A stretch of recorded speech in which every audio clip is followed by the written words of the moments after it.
Magandang araw, ako po si Sir Ariel, ang ALS lover ng Edtech Unit.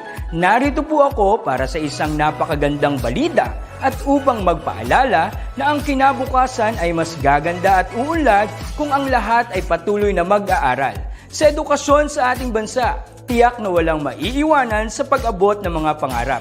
Kaya naman ang Department of Education ICT's Educational Technology Unit at Alternative Learning System Task Force ay nagtutulungan sa pagkakaroon ng ALS Tech Empowerment Program upang maihatid ang excellent quality education sa ating mga ALS learner and teachers. To easily deliver the lessons from the modules and other references, we will provide tablet PC as part of the DepEd computerization program to all ALS teachers and orientation on the use of these packages. To deepen the pedagogical use of information and communications and technology in delivering instructions, there are training workshops on the use and curation of open educational resources or OER, Google and Microsoft productivity tools, creation of video lessons using PowerPoint presentations and KineMaster, and on ebook or e-magazine development. To create an avenue for remedial lessons that is open to all learners, teachers, and parents, we will have the ETUlay free online tutorial and mobile ETUlay, where we will visit remote schools to feature the best practices of our ALS teachers and learners. Sa mga out-of-school youth and adult, laging tatandaan na may pag-asa upang makapagpatuloy sa pag-aaral. May ALS para sa inyo. Ang edukasyon ay para sa lahat. Para sa bata, para sa bayan, para sa guro. Sulong Edukalidad.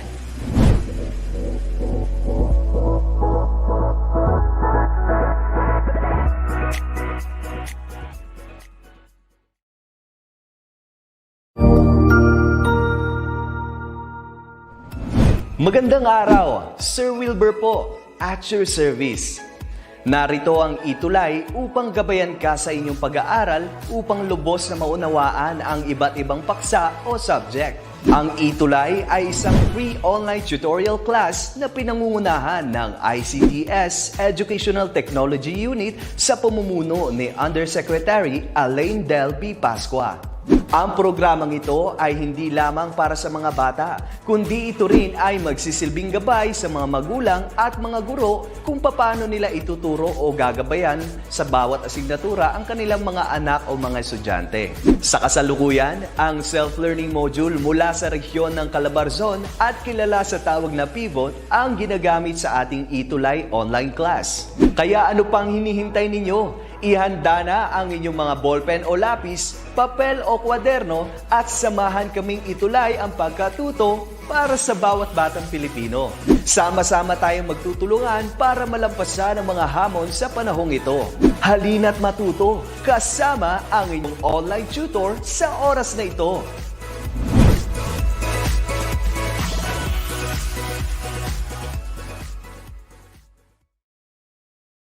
Hello po. Good afternoon po. I'm your tutor Gilbert for this afternoon po. So ako po ang makakasama nyo for this Thursday afternoon po ng ALS Learning Stand number 5, Understanding Self and Society po. So bago po ang lahat, I would like to greet all my workmates, my principal po sa Las Piñas City National Senior High School Talondos Campus, at Les Piñas Science High School po, si Ma'am Leonora L. Lustre, at ang dati ko pong principal, si Ma'am Jennifer T. Irispi po. Magandang hapon po. I would like also to greet our dynamic SDS, Dr. Joel Tito Recampo. Good afternoon po. As well as his equally competent ASDS po, Dr. Juan C. Obierna. Magandang hapon po. So, good afternoon din po kay Ma'am Rosal Sabido, ang aming Education Program Specialist sa ALS, and yung newly promoted Education Program Specialist ng ALS po, si Sir JC Caparles. Good afternoon po. So, good afternoon po Ma'am Eva Abayari Montserrat from SDO Laguna. Tackle District, Tackle Elementary School. Magandang hapon po. Good afternoon po, Ma'am Marjorie Abelianaris, ang aking butihing may bahay at ang inyong tutor, ALS tutor po ng Elementary Science every Tuesday po. Good afternoon po sa inyong lahat po. At sa lahat po ng sumusubaybay ng ALS Learning Strand number 5, which is Understanding Self and Society. So, good afternoon po. So, for this afternoon, we will be discussing a new topic. Last week, we discussed all about Filipino pride, yung pagiging proud natin sa pagiging Filipino natin. So, ano yung mga Filipino cultural traits, yung mga Philippine official national symbols na meron tayo sa bansa. And so, of course, 12 pa lang ang legally recognized. So, of course, even though we have common understanding na yung ibang unofficial, sila pa rin. Good afternoon, Jervin T. Naris, ang aking kapatid. So, thank you for supporting. So, good afternoon po. So, before we proceed to the new discussion for this afternoon, let's have a quick recap. Magbalik-aral po muna tayo. So, tingnan natin kung mayroon pa ba kayong natatandaan doon sa mga tinalakay natin last week. So, yung una, it's all about Filipino cultural traits. So, again, when we do speak of Filipino cultural trait, yung cultural trait, this is a distinguishable behavior, characteristic, or could be material na distinct sa isang grupo ng tao, specifically Filipino. So, nandyan, letter A, resourcefulness, Filipino resourcefulness. Good afternoon po, Ma'am Belly ETUlay. Letter B, Filipino resiliency. And letter C, Filipino hospitality. So, magpapakita ako ng mga larawan. You need to identify, pipili po kayo dito sa letter A, letter B, at letter C, kung ano yung Filipino cultural trait na lubos na ipinapakita or inilalarawan doon sa picture. So, this one, first picture po. Ito po, yung first picture. Ano po kayang Filipino cultural trait? Ito na kung saan napakamaagap natin. We tend to be generous dun sa mga magiging bisita natin sa bahay. So, di ba, kapag tayo ay may bisita sa bahay, tayo ay napaka-generous. Kumbaga, kung yung mga itinatago-tago nating mga handa, minsan na ilalabas yan. Kapag may mga bisita tayo sa bahay, whether expected or unexpected. So, is it A, Filipino resourcefulness, B, Filipino resiliency, C, Filipino hospitality? Good afternoon po, Sir Eric Sabado from Saniel Cruz National High School, Kidapawan City. Wow, layo po. So, good afternoon po. So, ulitin ko, ano po kaya dito sa A, B, at C, yung mas ipinapakita doon sa larawan na we tend to be generous in accepting and entertaining our visitors? Is it resourcefulness, resiliency, or hospitality? And you can key in the letters po, A, B, or C lang po. Sabi ni Ma'am Eva Abayari Monserrat, letter C, Filipino hospitality. Tingnan po natin. Very good po, Ma'am Eva. So, salamat po. So, letter C, Filipino hospitality. So, tayo yung naging maagap. We tend to entertain. Sabi ni Sir Eric Sabado, letter C, very good po. So, we tend to be generous dun sa mga bisita natin. At kilala ang mga Pilipino sa ating pagiging hospitable. So, sabi ni Ma'am Marjorie Abelianaris, letter C. How about this one po? This one, that itong larawan na ito ay nagpapakita na lagi tayo nakangiti despite all the hardships. We tend to be optimist, masyado tayong positive sa buhay. Sabi ni Ma'am Che Ojero kanina po, letter C, tama po, hospitality. How about this second picture po? Ano naman po kaya yung cultural trait na kung saan ipinapakita ng mga Pilipino yung optimism despite different hardships? Is it resourcefulness, resiliency, or hospitality? A, B, or C po? Ano po kaya? So, we tend to be very optimistic. Lagi tayo nakakaisip ng paraan. So, sabi ni Ma'am Che Ojero, letter B, being resilient, sir. Tingnan natin po. Very good po, Ma'am Che Ojero. So, or Ojero. We tend to be resilient. Tama po, Filipino resiliency. So, masyado po, we tend to be optimist.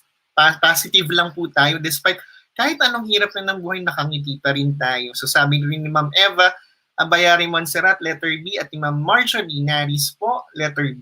How about this one? Yung pangatlo po. We tend to kumbaga, nakakagawa tayo ng iba't ibang mga bagay out of recyclable materials, out of yung mga bagay na nagamit na natin, and we create things na bago. So we tend to be innovative pagdating dito. So ano ko po kaya ito? Resourcefulness, resiliency, or hospitality? Letter A, B, or C, yung nakakagawa tayo ng mga bagay na out of mga nagamit na natin. Good afternoon po, Inay Karina Abella, ang aking mother-in-law. So, letter C, sabi ni Ma'am Melissa. Letter C, sabi ni Ma'am Marian. Tingnan natin. Again, when we do speak of this one, nakakapag-create tayo, we tend to be innovative. Letter A, resourceful. So, we tend to be resourceful, or in Filipino, resourcefulness. So, ito po ay ilan sa mga Filipino cultural traits. So, of course, marami pa pong cultural trait ang mga Pilipino. So, next naman po, let's identify kung yung mga national symbols naman po. So, sabi ko nga last week, A po, sabi ni Ma'am Che Ojero. So, tama po, very good po. So, last week, sabi nga, anong meron dito, we only have 12 official national symbols. So, yung una, national motto. So, sabi ni Ma'am Marjorie A. Naries, letter A. So, tama po yung kanina. Ano ba yung national motto ng Philippines? Ano po ba yung national motto ng Philippines? If you know the national symbol. Magbigay nga po kayo ng isa kasi 4 po yun. Yung national motto ng Philippines. Good. PM Jervin P. Naris, ang aking kapatid. Salamat sa pagsubaybay. So, again, ano ba yung mga national motto nung Pilipinas or natin? Good afternoon po, Itay Nick Abelia, aking father-in-law. Good afternoon po. Thank you po for supporting. So, ang una po ay, sa national motto ay, Makadiyos. Yan, very good po. Makadiyos. So, sa DepEd, ito yung yung motto hindi po ba? So, Makadiyos. So, aside from Makadiyos, Mayan, sabi ni Ma'am Che, Ojero, Makadiyos. Very good po, Makadiyos. Ano po ba po kaya, bukod sa Makadiyos? Good afternoon po, Ma'am Melissa Caleja Bonina. Okay lang po yan, ma'am. Tuloy lang po tayo. Yan, sabi ni Ma'am Che Ojero, makatao. So, very good po, makatao. So, we have Makadiyos, makatao. What else? Parang nandiyan na nga sa picture pero hindi ko alam kung kita ninyo. Makasarili, sabi ni Itay. Nick Abelia, makatao. So, we have Makadiyos, makatao, makabayan. Tama po, sabi ni Ma'am Bonina. And, of course, yung isa po ay yan, makabayan, sabi ni Ma'am Susan Mamuri, good afternoon po. Tama po, makabayan. So, Makadiyos, makatao, makabayan. And of course, ayan, nilahat na po ni Ma'am Marian de la Cruz, good afternoon po. Makadiyos, makatao, makabayan, makakalikasan. So, sabi rin po ni Sir Joey, Alexander Sebastian, makakalikasan. Si Ma'am Che, then thank you po for being active po, nilahat po. Ayan po, tama po. So we have makadiyos, makatao, makakalikasan, at makabansa. So this is our Philippine national motto. So as embedded in the Heraldic Code of the Philippines or Republic Act 8491 or known to be as the flag and the Heraldic Code of the Philippines. So next, how about this one? Yung national bird natin. Ano daw yung national bird sa Philippines? So duly recognized, legally recognized po. So ayan, may larawan. So national bird ng Pilipinas ay ano nga po? Ito ba ay maya? So kalapati po ba yung national bird ng Philippines, yung pambansang ibon ng Pilipinas? Yan, sabi ni Ma'am Marian de la Cruz at Ma'am Che Ojero, Agila. Tama po, very good. Philippine Eagle. Good afternoon rin po, Ma'am Pearl Balyar Lincuna. Philippine Eagle. Tama po. Very good po. Tama rin po, Sir Joey Alexander Sebastian, Philippine Eagle. So sabi rin po ni Ma'am Melissa Calleja Bonina and Ma'am Susan Mamuri, Eagle. Tama po, or Agila. How about this one? Dito medyo marami nagkakamali, specifically student. So sana kapag medyo may-edad na, sabi ni Inay Karina Abella at ni Ma'am Eva Abayari Montserrat, Philippine Eagle. Tama po. How about the national anthem ng Philippines? Dito medyo na-intertwine natin. Sometimes yung title nung pambansang awit, yung national anthem, parang ipinapangalan natin dun sa unang mga letra. So sabi po ni Ma'am Melissa Calleja Bonina, Lupang Hinirang. Sabi ni Sir Joey Bautista, Lupang Hinirang. Sabi ni Ma'am Marian de la Cruz, Lupang Hinirang. Let's see po. Very good po. So sabi ni Inay Karina at ni Ma'am Marjorie Abella Navis, Lupang Hinirang. Tama po, very good po. So sabi rin po ni Ma'am Darmia Balyad at Ma'am Susan Mamuri, Lupang Hinirang. Very good po. So sana po walang magbabayang magiliw po. Yung Bayang Magiliw as title of the national anthem. So sabi rin po ni Ma'am Eva at ni Ma'am Pearl, Lupang Hinirang. Very good po. So, thank you po. So, it seems na medyo salamat po at medyo natandaan ng iba or alam talaga na ng karamihan yung pagiging yung mga symbolism or national symbols ng pagiging Pilipino natin and even the Filipino cultural trait. So for this afternoon, we will be focusing our discussion on global cooperation or what is to be known as international aid. So, pasok tayo doon sa international aid or and global cooperation. So, ayan. So, when we do speak of aid, yung international aid, ano kayong pumapasok sa isip nyo? May mga picture ba kayo na nasa isip?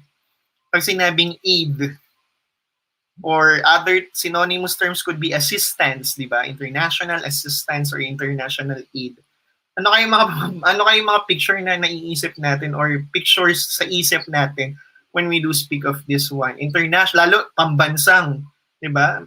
Kumbaga, international aid. Yan, pumapasok po sa isip natin yan. Food, sabi ni Inay Karina Abella, yan, pagkain. So, nagbibigay yung ibang bansa ng pagkain. Aside from pagkain, ano ba madalas yung ipinapaabot? Pag nakakarinig tayo international aid, nakalikom ang Pilipinas ng tulong mula sa ibang bansa or sa ibang mga pangdaigdigang organisasyon. So, trabaho yan, sabi ni Ma'am Susan Mamur, tama po. So, yung mga opportunities, di ba po? So, nag-aalat sila, sometimes may allocation. What else? Ano pa kaya? Aid for humanity, tama po, sabi ni Ma'am Che Aujero, specific, giving help in terms of goods or financial assistance, tama po. So sabi ni Ma'am Melissa, and sabi ni Inay Karina Abella, medicines po, yes, tama, lalo ngayon. So trabaho, financial, sabi ni Itay, Nick Abella, vaccine. So ngayon, pag-uusapan po na tama po, may pera, may pagkain, may services, trabaho, na pwedeng ibigay. Yan, aid for education, sabi ni Ma'am Zoraida Gulye at ni, hello po, good afternoon po, Marleo Ibuetada. So, ayun po. So, what could be our lesson objectives? Ano po ba yung mga objectives natin for this afternoon? Of course, one, we will explain, alamin natin, ano bang ibig sabihin when we do speak of international aid? So, what international aid is all about? Good afternoon po, Ma'am Rosemary Farines. Next, identify the different types of international aid. So ano ba yung mga iba't ibang uri? Yan yung mga binanggit niyo, yung mga forms of international aid. Pwedeng sa pera, pwedeng sa pagkain, pwedeng sa serbisyo or trabaho. Ayan po.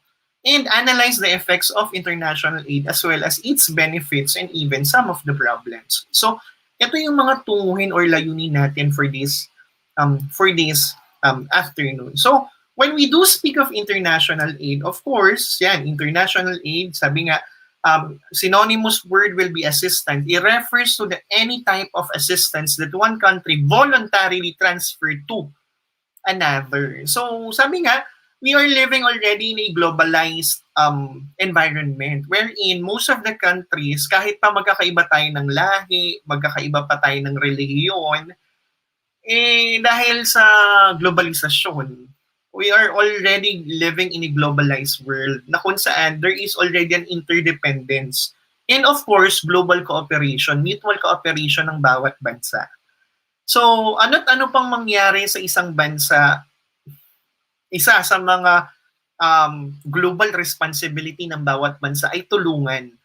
yung iba pang mga bansa, lalo na para maiangat din yung antas ng pamumuhay at pag-unlad ng mga bansa. Thus, we are speaking to international aid. So it could be in the form, yung mga sinabi niyo po kanina, na pera, pwede itong pagkain, sabi nga ngayon sa panahon ng pandemya, could be vaccine, tama po, bakuna, di ba? Para somewhat we can develop herd immunity kapag mas marami na yung nabakunahan sa hindi pa nababakunahan. And little by little, we will defeat this COVID-19 pandemic. Di ba? Makakaalpas din tayo dito sa pandemya ang ating nararanasan. So, yan, sabi ni Itay, Nick Abella, bilateral aid. Yes, pag-uusapan po natin mamamaya yan, yung multilateral, bilateral aid po. So, when we do speak of international aid, what are the types of international aid? Una po, of course, the humanitarian aid. So, may mga tinatawag tayo mga humanitarian aid or known to be as the emergency relief or humanitarian aid. And at the same time, meron naman tayong mga development aid. So, ito yung dalawang types ng international aid, yung pandaigdigang tulong. So, na ipinapabatid ng iba't ibang mga bansa or mga pandaigdigang organisasyon sa iba't ibang mga bansa or grupo din ng mga tao. So, ano ba yung iba't ibang mga forms of international aid? So, kanina nabanggit nyo yan, tama po. So, kanina, very good po ang ating mga kasama ngayon sa ALS. Learning strand number 5 po, Understanding Self and Society. Medyo maaga po at maraming alam po. Maraming salamat po. So, ang una po ay capital. So, capital form of international aid. So, it is in the form of money. So, pera. So, may mga bansa or international organization that could lend money or could give money. So, may mga konsepto tayo na tinatawag. It could be a loan, it could be a grant. So, later, pag-uusapan natin, what's the difference between the loan and the grant? So, capital form of international aid yan. So, at ano ba yung mga criteria para i-grant ka, para pagkalooban ka ng capital form of international aid. So, bukod sa pera, yan nga yung madalas na pumapasok sa isip pag nakakarinig tayo ng international aid, yung tulong ng ibang bansa sa ating bansa. It could be in the form of pera. It could also be in the form of goods. Ayan po. So, goods po. So, mga kagaya ng yung mga produkto. So, could be in the form of vaccine, could be in the form of canned goods, di po ba? So, it could be in the form of, bigas, yung mga food resources. So, when we do speak of goods or good forms of international aid. So, this one. So, aside from capital and even, aside from capital and good as a form of international aid, meron din tayong mga this one, services. So parang economics, it refers to the goods and services, di po ba? So services, there are also forms of international aid that can be rendered in terms of services, yung technical expertise ng isang bansa. Say for example, what they can offer ay yung mga magagaling nilang mga doktor. 'Di ba? So halimbawa sa Amerika parang last year nagpadala sila nung experts nila, yung expert doctors nila in infectious disease para pag-aralan kung ano yung variant na meron na nasa Pilipinas so that alam natin kung paano natin maiiwasan at alam din natin kung paano yung transmission nung COVID variant sa isang bansa. So in that way, it could be a service form of international aid rendered or given to the Philippines, ipinaabot sa ating bansa. So yan, di ba, sometimes yung mga pag nagkakaroon ng mga medical missions, di ba, expertise, hindi naman tayo nagbabayad, libre nilang ipinagkakaloob yung serbisyo na meron sila. So these are the different forms of international aid. It could be in the capital, it could be in the good or goods, or it could be in a service form po. So, next. So, kanina, binanggit natin that there are two different types of international aid. So the first one is humanitarian aid, or what is to be known to be as emergency relief aid. So paano naman po ito when we do speak of the humanitarian or international relief aid? Anong meron? It is given whenever human lives are suffering or endangered due to a calamity or even war.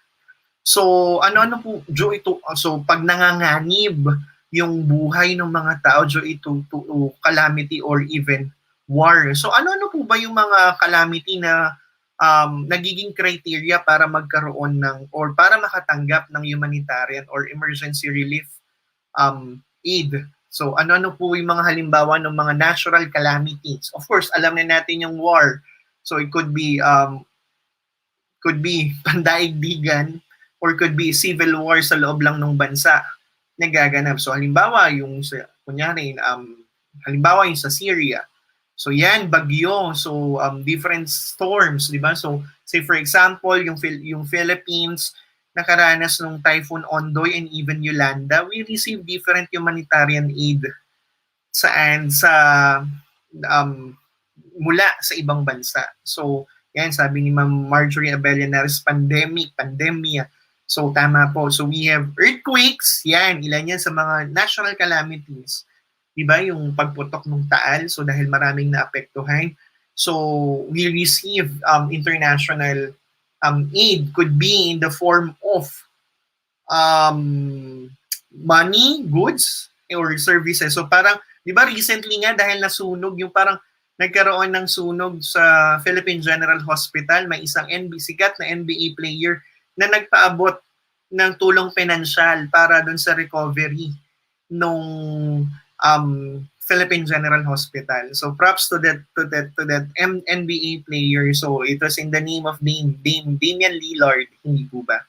So this one, so it was given whenever lives are suffering or endangered due to calamity or war. So we have earthquakes, we have floods, storms, volcanic eruptions, landslides. So halimbawa yung nangyari sa Japan, hindi po ba? Yung tsunami na kumitil sa ilang buhay ng mga Hapones and at the same time sumira sa mga infrastruktura ng Japan. They receive, of course, different international aid mula sa iba't ibang mga bansa. Yan, sabi ni Ma'am Susan Mamuri, volcanic eruption, tama po, very good po. So this is all about humanitarian or emergency relief aid. So yung pangalawa naman pong type nung international aid ay tumutugon sa development aid. So kanina, kapag nanganganib yung buhay ng tao, so di ba, parang sinasabi, when human lives are suffering or endangered, naghihirap, or nanganganib. So when we do speak of development aid, ito naman po ay tumutugon sa uri ng international aid that is given by the governments or other agencies to support the economic, social, political development of developing countries. So ito ay binibigay doon sa mga bansang papausbong pa lamang upang matulungan sila na makaahon or parang ma-develop yung kanilang mga social, political, and even economic needs na meron sa kanila. So this is through development aid. So when we do speak of development aid, kadalasan ito ay in the form dahil ito nga ay tumutugon sa or sumusuporta sa papaunlad na bansa at patuloy na pagpapaunlad ng bansa at pagtugon sa kanilang economic, social, and political development ng isang papausbong at or developing na bansa. It is always in the form of money. So, minsan, when we do speak of capital form of international aid, nahati pa ito sa dalawa. It could be through loans or through international grant. So, international loan or international grant. So, when we do speak of this one. So, ano yung pagkakaiba ng dalawa? When we do speak of loans, international loans and international grants. So, when we do speak of international loans, anong meron? Ito yung pagpapahiram sa mga bansa ng salapi na kung saan ito ay kinakailangang ibalik or bayaran ng hiram na bansa. So, or the recipient country. Whereas when we do speak of grant, so ano yung pagkakaiba nito? Hindi na kailangang ibalik o bayaran ng hiram na bansa or recipient country. So sabi ni Ma'am Susan Mamuri, yan, tama po, utang. So when we do speak of loans, international loans, tayo ay nangihiram ng pera. So kahit tayo ay required na magbayad, it is still under the form of international aid. So ito pa rin ay tulong mula sa ibang bansa na hindi naman lahat ng bansa ay kayang magpahiram ng pera, or not all international organizations ay kayang magpahiram ng salapi sa isang bansa. So ito ay still under the category of international aid. So however, it is under the nature of international loan. So ibabalik natin. Of course, siguro if there could be interest, there's international aid, parang tinutugon na it's under a minimal interest, mas maliit as compared dun sa talagang nanghiram ka. So in that way, dahil sobrang liit or wala, minsan wala talaga na interest, ay nakakatulong ito sa recipient country. So again, when we do speak of grant naman po, ito ay tulong pinansyal na hindi na kailangang ibalik ng recipient country or hindi na kailangang ibalik ng hiram na bansa. Yan, sabi po ni Ma'am Marjorie Naris, hiram lang. So hiram lang, ibabalik natin kapag international loan. So ano-ano po ba yung mga areas of development so that we could be granted of this kind of international aid, yung development aid? So una, this one, syempre, yung areas of development natin, education. So may mga institutions, international organizations and countries na nagpapahiram sa atin ng pera para matulungan tayong iangat yung antas ng edukasyon. Of course, not only on the technical aspect, but also with the parang improving and developing the material resources na meron yung education sector natin. So, ang Pilipinas parang may instance, I forgot the year, na nanghiram ang Pilipinas sa ibang bansa on the basis of education na para makapagpatayo ng mas maraming paaralan, and at the same time, maipantay yung number of material resources sa number of students na meron, and even the quality of the resources. So ngayon, in terms of international aid, could be in the service, halimbawa ang CIMEO, hindi po ba nag-aalat siya ng mga faculty development training and webinars or seminars para sa mga guro. So it is in the aspect na nung meron pagtutulungan ng mga bansa in terms of para iangat yung antas at kalidad ng edukasyon. So that's under the global cooperation and in the form of international aid po. So infrastructure, yan, yung mga infrastruktura natin. So kagaya ngayon, the current administration's grand project, hindi po ba, ay ang Build, Build, Build program. So nakatanggap tayo ng international aid through international loans sa Japan at sa China in order to finance yung most of the percentages or mismo yung project ng Build, Build, Build program. So these are areas of development. So under what type of international aid? It will be the development aid under area of development infrastructure, yung Build, Build, Build program. So nakikita naman natin na marami nang nagagawa at marami ng improvement sa bansa na pupuntahan yung hiniram na international loan ng ating bansa. And hopefully matapos ito hanggang sa pagtatapos ng termino ng ating Pangulo, dahil ito yung binitawan niyang pangako sa atin, and at the same time, ito yung programa ng kaniyang administrasyon. So third, it is under the health program. So we have education, we have infrastructure, we have health. So yung health, ayan. So dito pumapasok yung kanina binabanggit ni Inay, Karina Belen, bakuna, vaccines, di ba? So it's still under the international aid. So mamaya pag-usapan natin, is it multilateral or bilateral pa lang?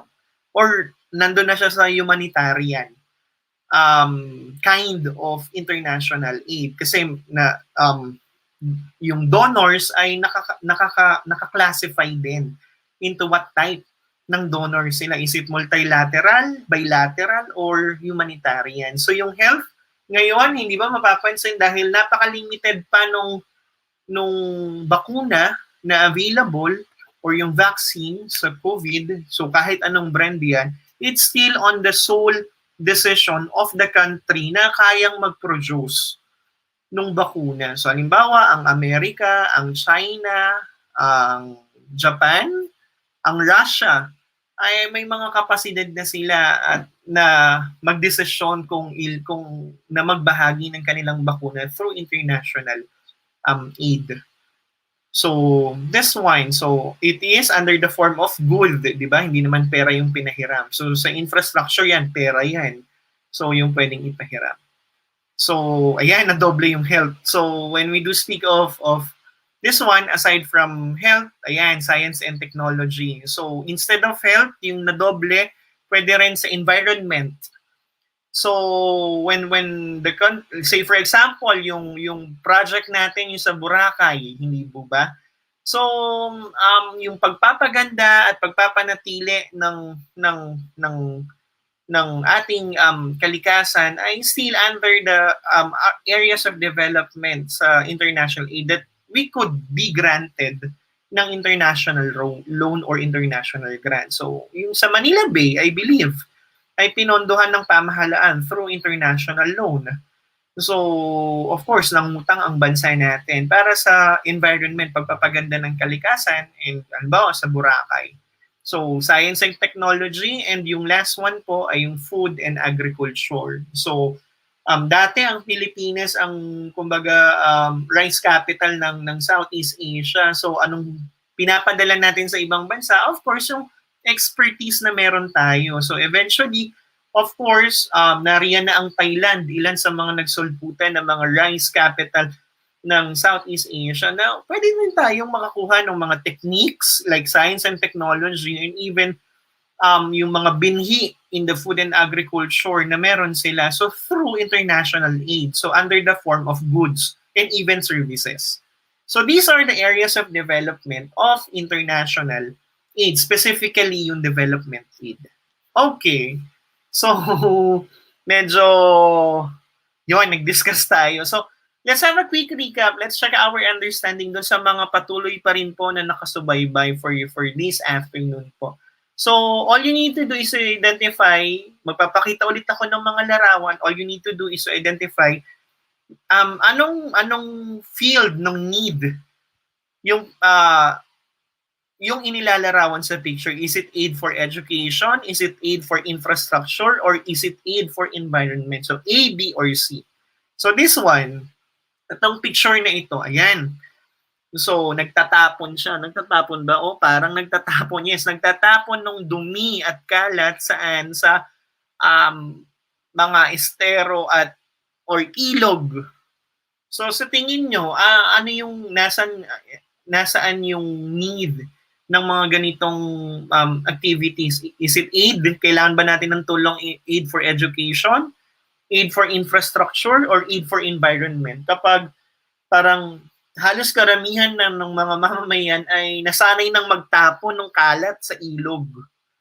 So, is it aid for education, aid for infrastructure, or aid for environment? Sabi ni Marjorie Abelianaris, ni Ma'am Marge Naris, letter C, environment, aid for environment. Tingnan natin, yes, very good. It's letter C. So, ano yung pwede nating ma-receive as a form of international aid? It could be a technical expertise. Yan, sabi ni Ma'am Eva Abayari Montserrat, letter C.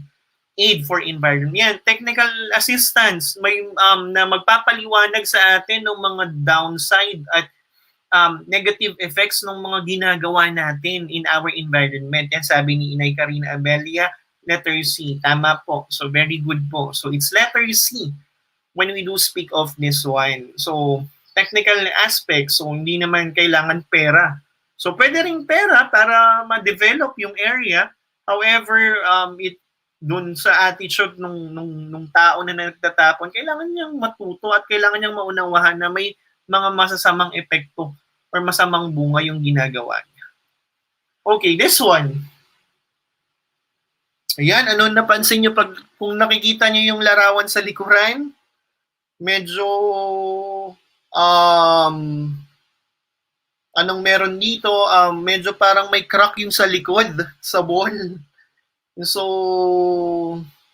ayan, yung sa dingding parang may mga bitak-bitak.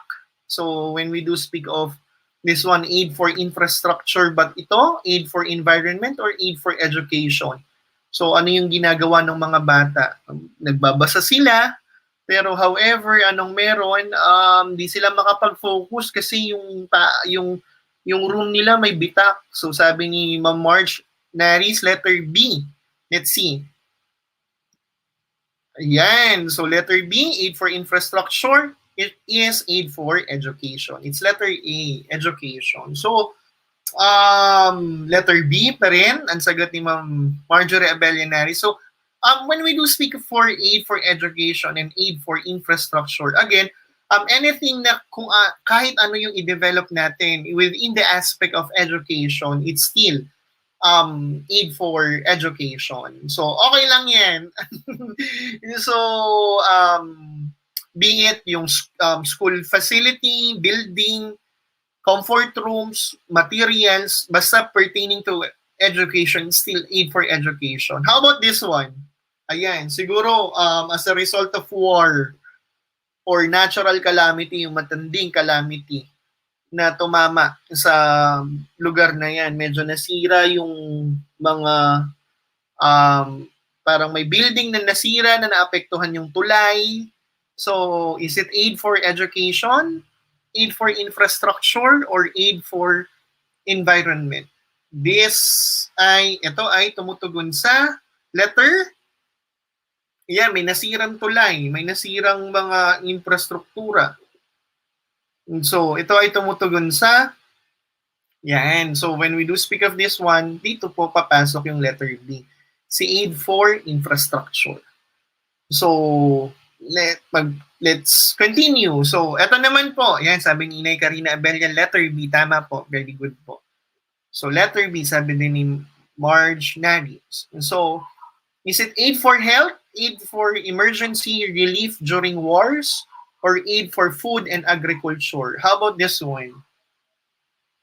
So, aid for emergency relief during wars. Itong picture na ito, aid for health, or aid for food and agriculture. So, itong larawan na ito. Is it A, B, or C? So, when we do speak of this one, A po ba? Aid for health, aid for emergency relief during wars, or aid for food and agriculture? So, sabi ni Inay, letter A, aid for health. So, itong larawan na ito, yan, dun sa larawan po, parang may bumabaril. Tapos, ayan, may mga nagbabarilan.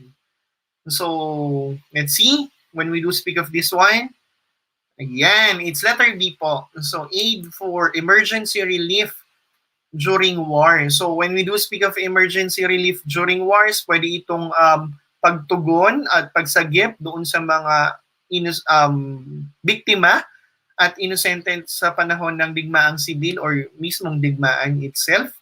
So, pwede ring pagpapaabot ng pagkain, yung relief doon sa mga tao na involved doon sa digmaan at hindi yung mga naipit sa gera. So, this one. Next picture, this one.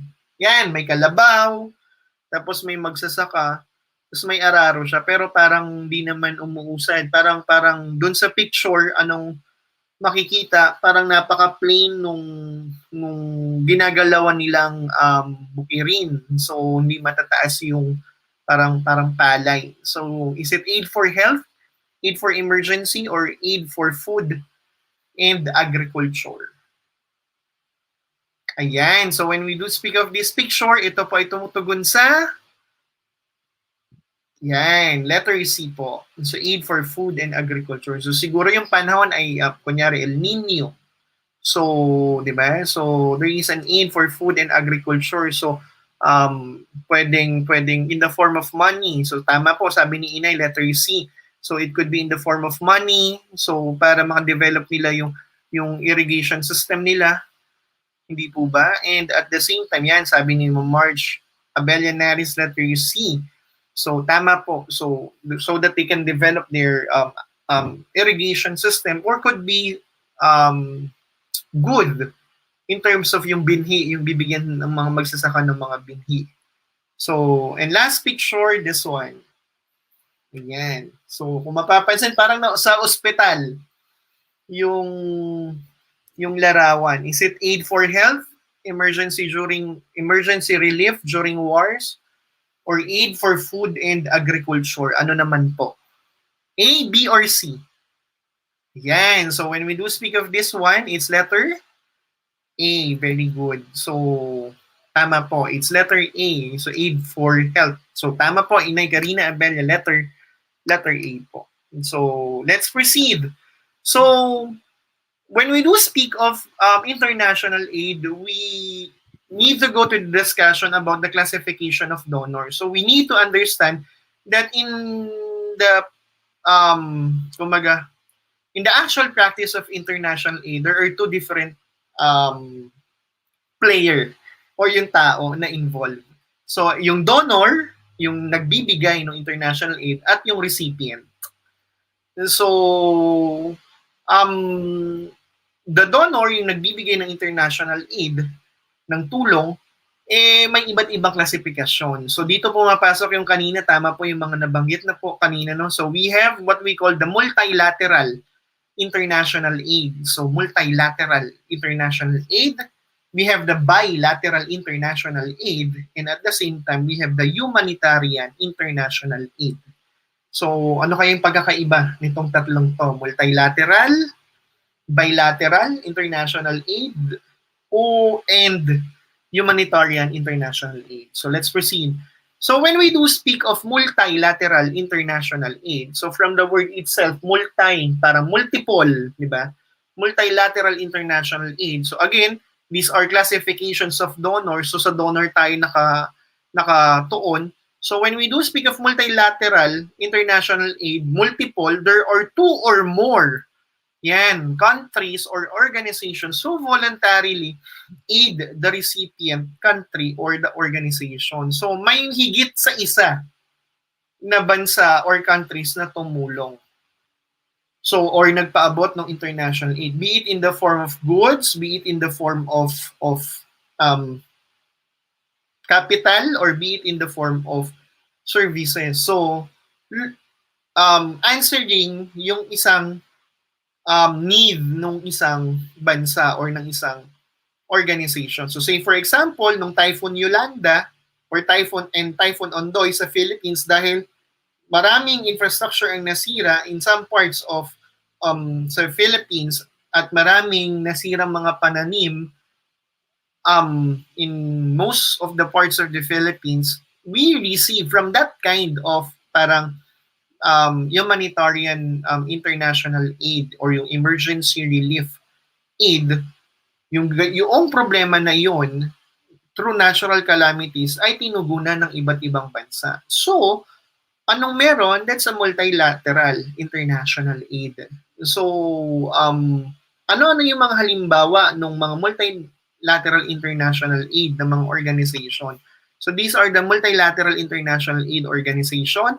Yan, yung United Nations. So when we do speak of United Nations, it created different agencies under it.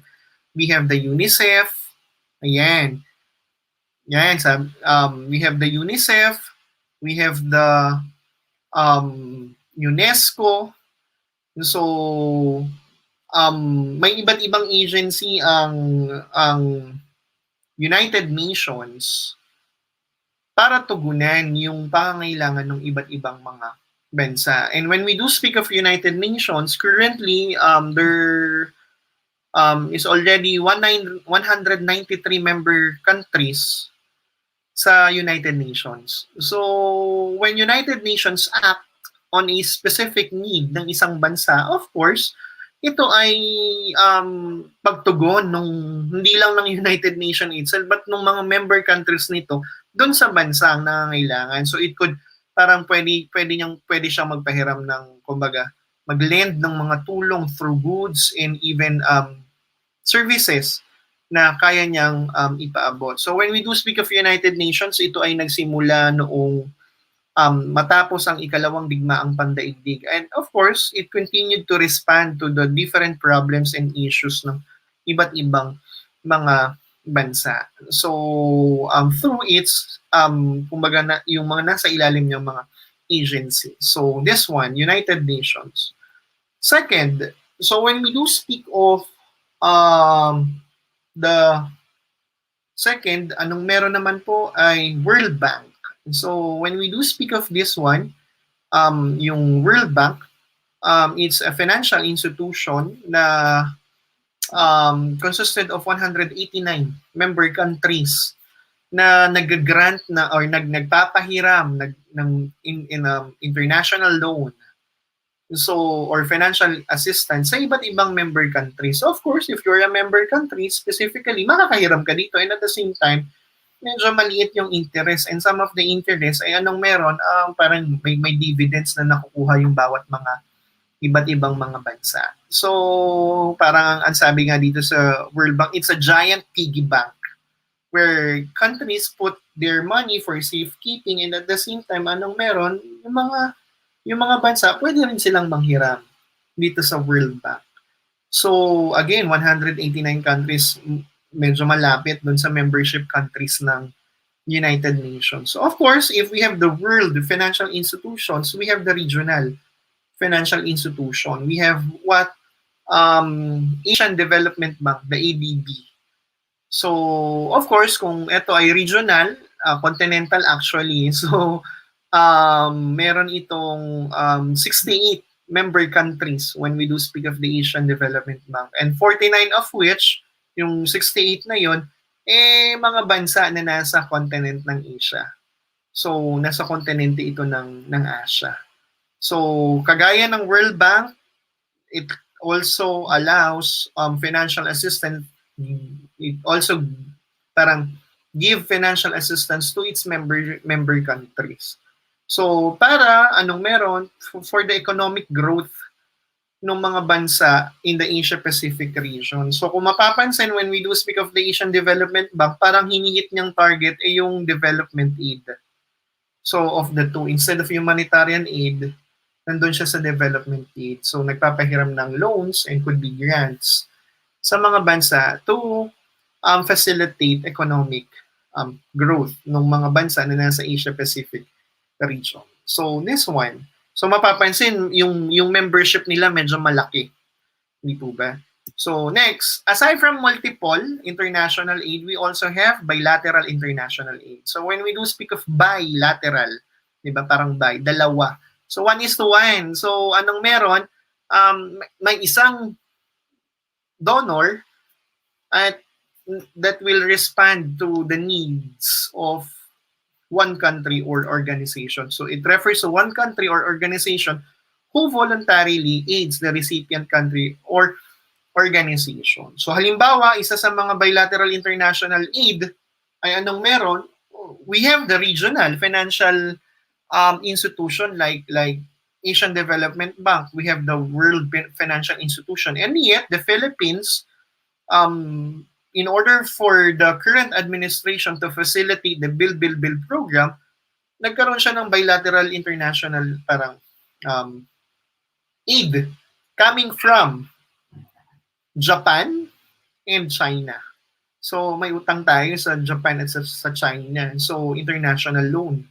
So yung process yung proseso na meron or relationship na meron in terms of that or nag-exist ay nagpa-fall under the bilateral international aid. So ganun din halimbawa when Russia decided to donate vaccines, yung Gamaleya, diba, yung Sputnik sa Philippines, that's a bilateral international aid. It's between the decision of Russia, the donor, doon sa recipient. So, na binibigyan niya tayo. Ganun din ang US, di ba? Parang recently, magkakaloob ang US ng Pfizer, Moderna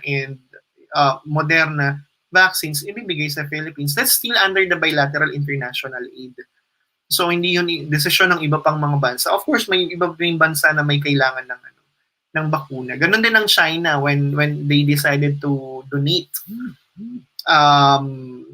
Sinovac, 'di ba? Vaccines sa Pilipinas. So still under bilateral international aid. So one organization or one country to one country. So bilateral. Silang dalawa lang yung nag-uusap.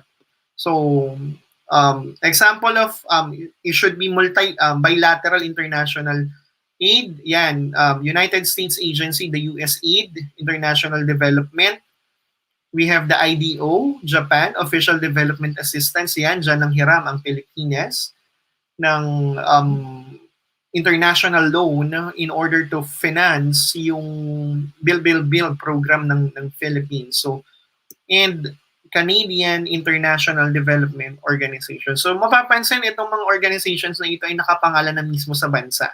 So, hindi na siya pang lahatan. So, may definite country na. So, USAID, United States Agency International Development, Japan IDO or Official Development Assistance, and Canadian International Development Organization. So, nag-grant sila ng international loans or could be international grants para tulungan yung iba't ibang mga bansa. So, this one. So, and the last one will be, anong meron? Humanitarian International Aid. So, when we do speak of the Humanitarian International Aid, it comes from a humanitarian organization that promotes human welfare. So, when we do speak of yung unang dalawa, parang nandun tayo sa political and economic. Diba? So, yung una, yung multilateral, parang on the economic side. So, fostering economic growth. Yung isa naman, parang nasa politics side, so bansa sa bansa.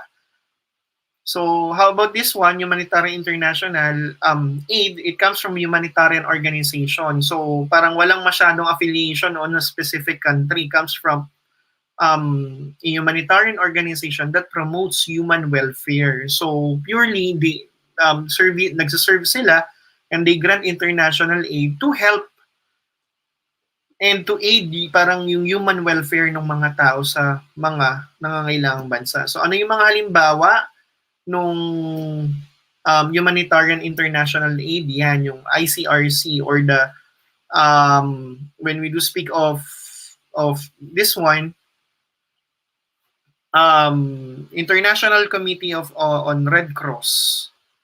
So, yan, International Committee of the Red Cross. So, this one, anong merong they give assistance in times of war or armed conflict doon sa mga military and even civilian victims during parang these times or trying times yung panahon ng digmaan. So, and at the same time, we have the International Federation of Red Cross and the Red Cross and the Red Crescent Society.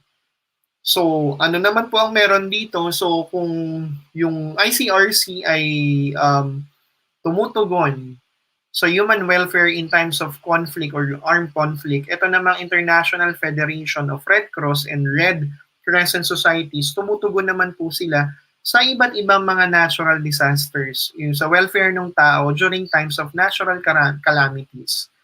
So, Red Cross, tapos yun nga, yung Crescent, so as walang pagtatangi nga po sa religion. So, kung ano man yung bansang nangangailangan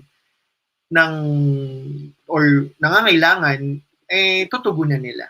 So, these are known to be as the Humanitarian International Aid. Ayan po.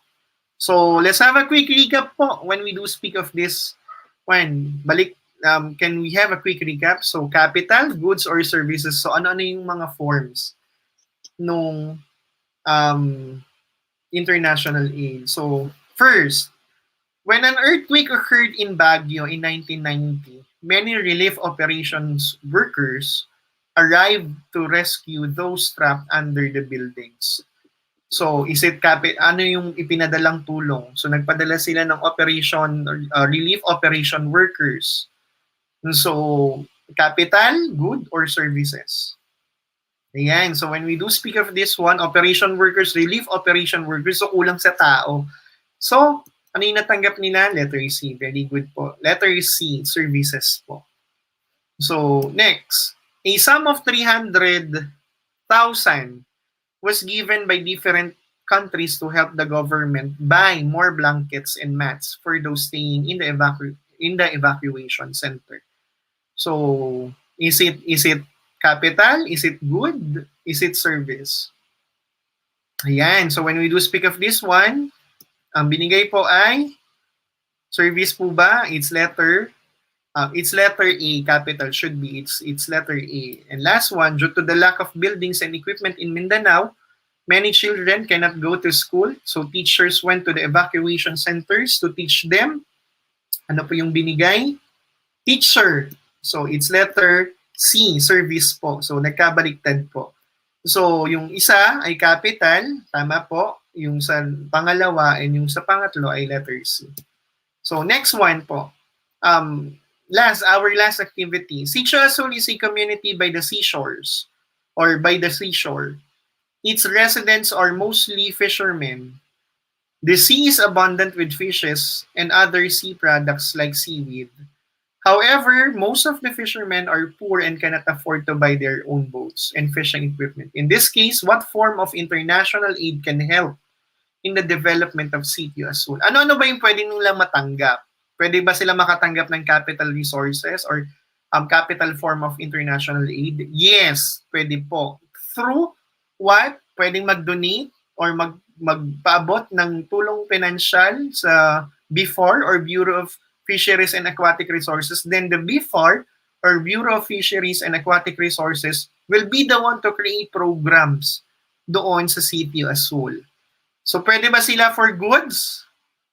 Pansinin nyo, ano yung wala dyan? Cannot afford to buy their own boats. So, tama, pwede pong goods. Pwede silang pagkalooban, international aid ng mga fishing boats and equipment. Pwede ba sila ng services?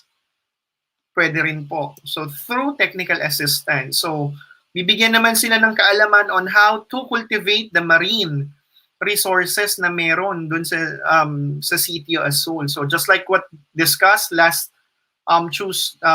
week by Tutor JR. So, di ba, may iba't ibang paraan kung paano pangangalagaan yung mga marine resources na meron tayo. So, ayun po. So, I will end my discussion.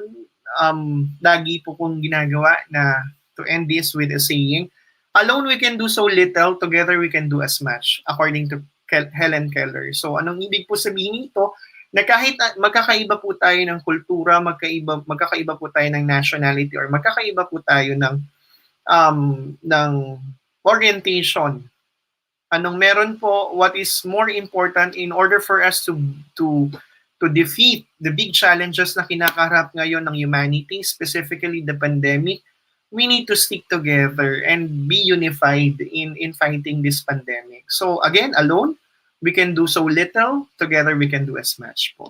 Muli po, thank you po and God bless po. I'm your Tutor Gilbert for ALS, Learning Strand number 5, Understanding Self and Society po. Thank you for Edtech Unit, ICT for ALS, and DepEd Commons po. And slides go po. Stay tuned po, Teacher Robbie or Tutor Robbie will be the one to discuss digital citizenship. Thank you and God bless po.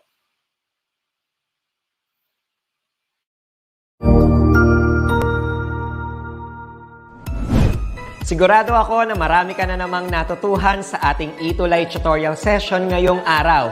Tandaan, ito ay hindi lamang para sa ating mga mag-aaral, kundi pati rin sa ating mga minamahal na guro at mga magulang na kaagapay natin para maituloy ang pagkatuto sa kabila ng nararanasang pandemya.